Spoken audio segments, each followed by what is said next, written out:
We as private citizens can always declare victory with gold and silver as they are a hedge against economic insanity.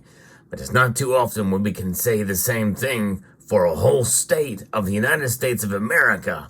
And more of them are making moves like what Nebraska is doing. We're going to talk about it in this video and why it's so important. Stick around as we explore.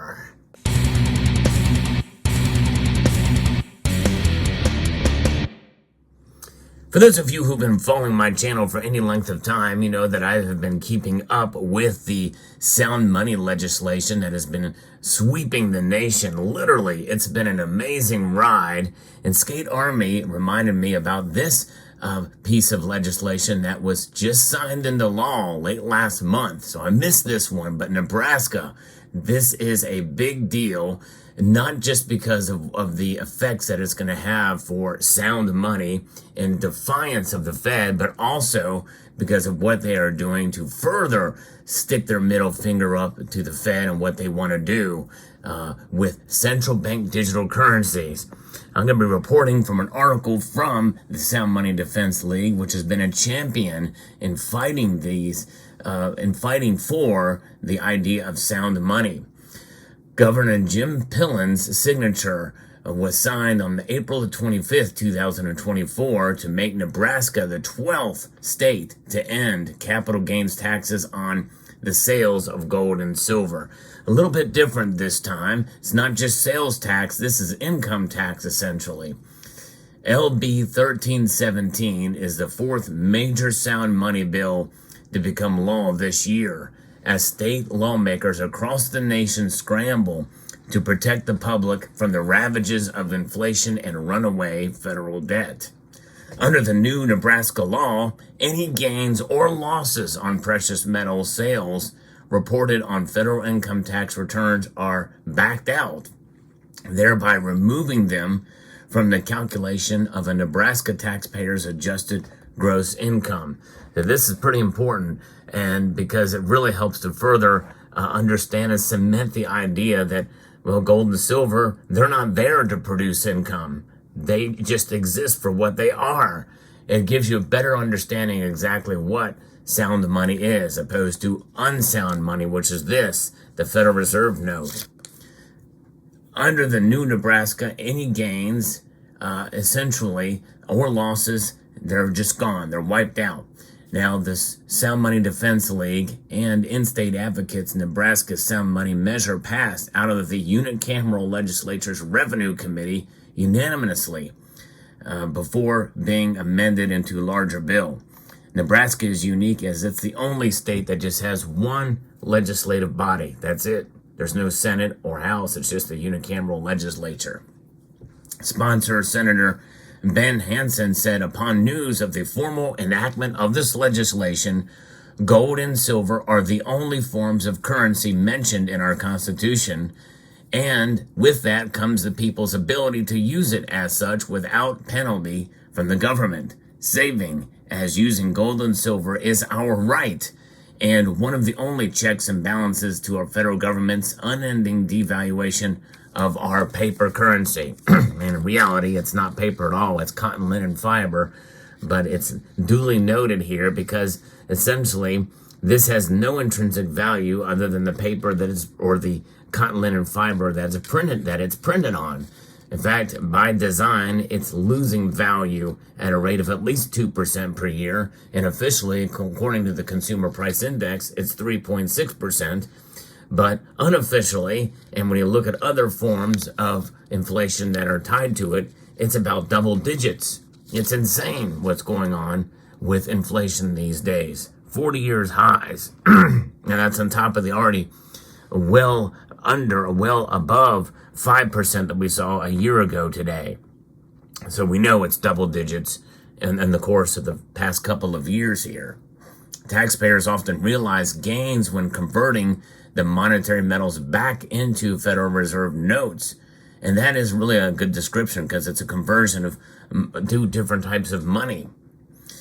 Even though the gains do not reflect an increase in real value, but rather reflect the currency's ongoing devaluation. And that's an important note here. because really the foundation of money should be gold and silver. It's this that really fluctuates in the grand scheme of things, not this, not gold and silver. Yea, though, they are tracked in the markets, their price is, but really that's, many people feel that's disingenuous too, and manipulated.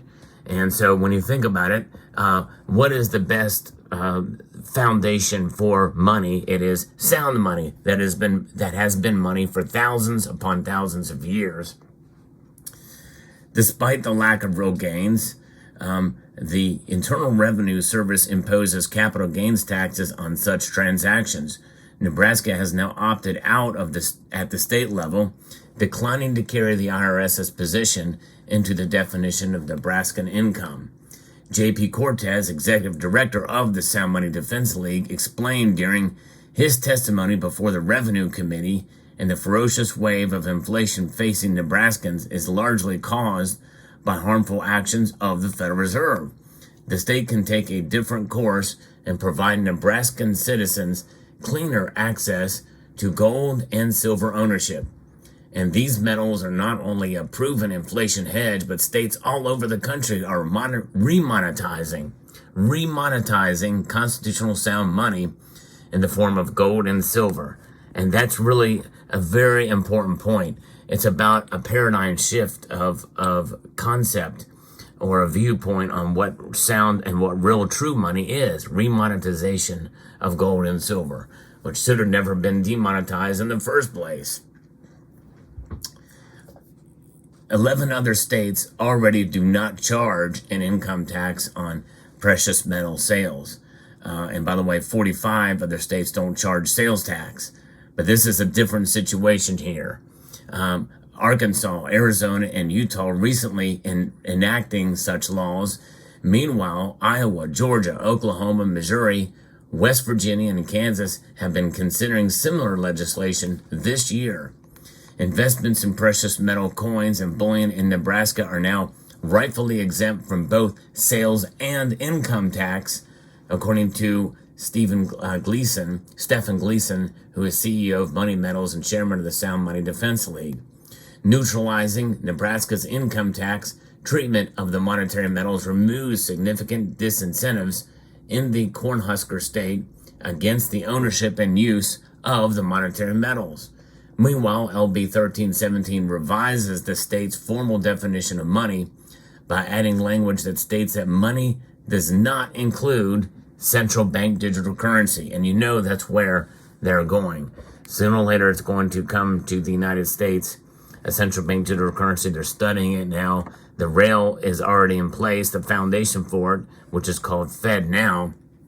And so that's the foundation for a central bank digital currency. And I think we'll fast track it if this current administration stays in power.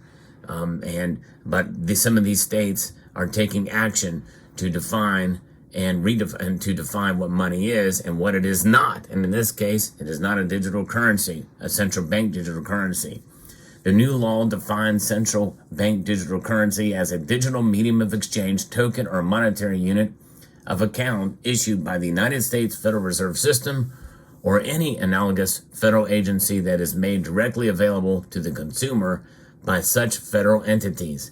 Central bank digital currency includes a digital medium of exchange, token, or monetary unit of account so issued that it is processed or validated directly as such by federal entities.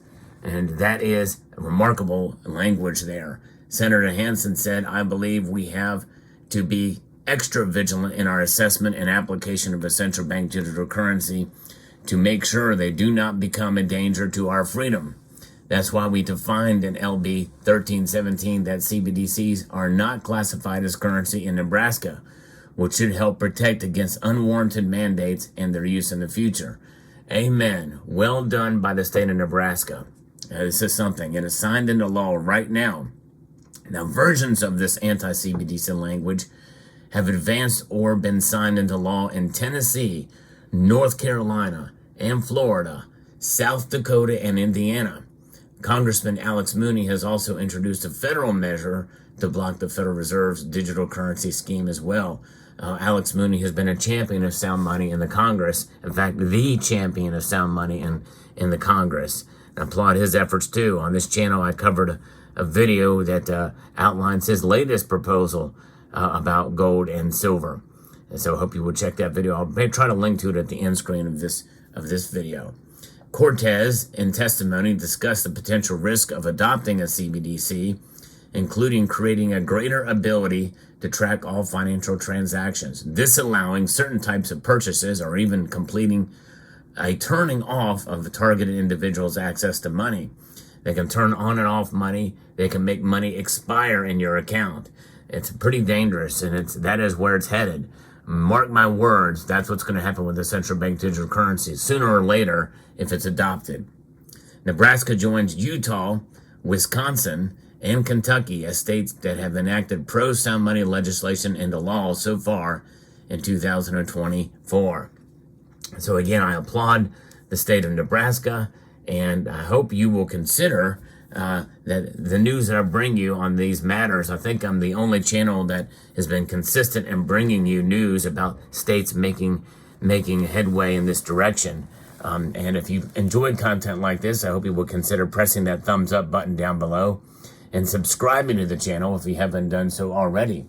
So I would like to extend a multitude of gratitude to each and every one of you for taking the time to watch this video, and to encourage you to please rate, share, comment, and subscribe.